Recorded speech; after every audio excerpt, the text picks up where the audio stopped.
আসসালামু আলাইকুম, সকলকে ঈদ মোবারক। শেষে তার একটি বিষয় বলতেই হয়।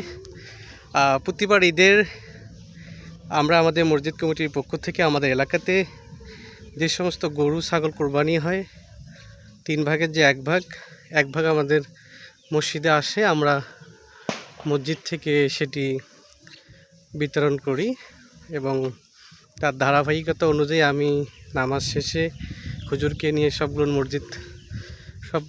গরু কোরবানি দেওয়ার কাজ শেষ হয়েছে আলহামদুলিল্লাহ। এখন আমরা যাদের গরু তাদেরকে আমরা একটা করি বস্তা, অর্থাৎ 3 ভাগের যে 1 ভাগ মসজিদে দিবে সেটি তারা বস্তার মধ্যে দিয়ে দিবে। আর যাদের ছাগল আছে তারা 3 ভাগের 1 ভাগ আমাদের বস্তার ব্যাগ আছে, ব্যাগে দিয়ে দিবে। তো এভাবেই সমস্ত মাংসগুলো যখন একখানে হবে, একখানে হওয়ার পরে আমরা মসজিদে বসে মসজিদ কমিটির সমস্ত লোকজনদেরকে নিয়ে বসে এলাকার যে কমিটি এবং এলাকার যে তালিকা রয়েছে সেই অনুপাতে যতটুকুন মাংস হয় আমরা ভাগ করে সকলের কাছেই আবার পৌঁছে দিয়ে আসবো। এবং মসজিদ কমিটির পক্ষ থেকে আমরা এটা প্রতিবারই করি ইনশাআল্লাহ।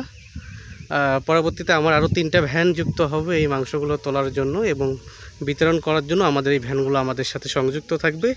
এখন আপাতত আমি নিজেই বস্তা এবং ব্যাগগুলো সকলকে পৌঁছে দিচ্ছি, যাতে তারা সুন্দর করে আমাদেরকে দিতে পারে। এবং আমাদের চারপাশে কিন্তু পানি হয়ে গেছে, ঠিক আছে। এবং আমার এই যে পিছনে ডায়েরি আছে, বস্তা আছে। আমি চেষ্টা করি ইনশাআল্লাহ আমার এলাকার যে কোরবানিগুলো হয়, কোরবানির যে মাংসটা আছে 3 ভাগের 1 ভাগ আমরা সুন্দরভাবে বন্টন করে আমাদের এলাকার মানুষের মাঝে আমরা বিতরণ করি।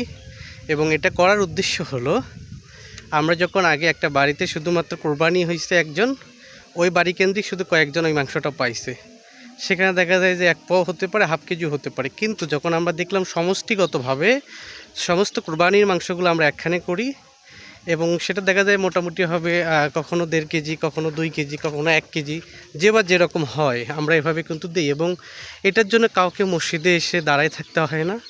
আমাদের কমিটির লোকজন যারা রয়েছে তারা গিয়ে আমাদের যারা সদস্য মসজিদের তাদের বাড়ি বাড়ি আমরা এটা দিয়ে আসি। দোয়া রাখবেন ইনশাআল্লাহ আমরা যতদিন বাঁচবো সত্য পথে বাঁচবো এবং ইনশাআল্লাহ আমরা সকলকে সাথে নিয়ে সুন্দর একটা ঈদ উপভোগ করব।